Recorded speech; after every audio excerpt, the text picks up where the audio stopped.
छत्रपती शाहू महाराज यांच्या पुण्यतिथीनिमित्त मुरगुड शहरात त्यांना पहिल्या नळ पाणी पुरवठ्याच्या ठिकाणी अभिवादन करण्यात आले। समाजसुधारक छत्रपती शाहू महाराज यांनी आपल्या जनकबंधू सर पिराजीराव घाडगे यांच्या स्मरणार्थ सर पिराजीराव तलावाची निर्मिती केली। त्यामुळे मुरगुड शहरातील व येथील परिसरातील गावांचा पाणी प्रश्न निकाली निघाला। यावेळी छत्रपती शाहू महाराज यांनी मुरगुड येथे पिण्याच्या पाण्याचे उद्घाटन केले। या घटनेला 104 वर्षे उलटून गेली तरी या नळामधून पाणी अखंडपणे सुरू आहे। त्या पाण्याच्या ठिकाणी नागरिक वावर करत आहेत। 100 वर्षांपूर्वी सायपन पद्धतीने बिरोबा मंदिराजवळील तुकाराम चौकात पाण्याचा हौद बांधून त्या ठिकाणी पिण्याच्या चावीचे उद्घाटन केले होते। त्यावेळी शाहू महाराज स्वतः उपस्थित होते। हा शाहू महाराज यांच्या सार्वजनिक जीवनातील शेवटच्या मोजक्या कार्यक्रमांपैकी एक कार्यक्रम म्हणून ओळखला जातो। शाहू महाराज यांच्या पुण्यतिथीनिमित्त नळ पाण्याचे पूजन करून त्यांना अभिवादन करण्यात आले। छत्रपती शाहू महाराज यांनी बांधलेली सर्व विहिरी त्यांच्या स्मारक म्हणून ओळखल्या जातात। त्यापैकी हे प्रमुख स्मारक। यावेळी सामाजिक कार्यकर्ते सर्जेराव भाट, ओंकार पोद्दार, स्वच्छता मुकादम बबन बारदेसकर,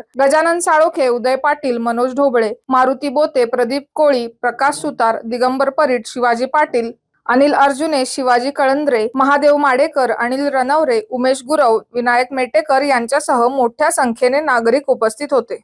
शुद्ध सोन्या चांदीच्या आणि हिऱ्यांच्या दागिन्यांच्या खरेदीसाठी कोल्हापूरकरांचे विश्वसनीय ठिकाण अनघा ज्वेल्स। हॉलमार्क दागिन्यांच्या आणि IGI सर्टिफाईड डायमंडच्या दर्जेदार मनमोहक डिझाईन्सची भव्य रेंज उपलब्ध। अनघा ज्वेल्स, राजारामपुरी 10वी गल्ली, मेन रोड, कोल्हापूर।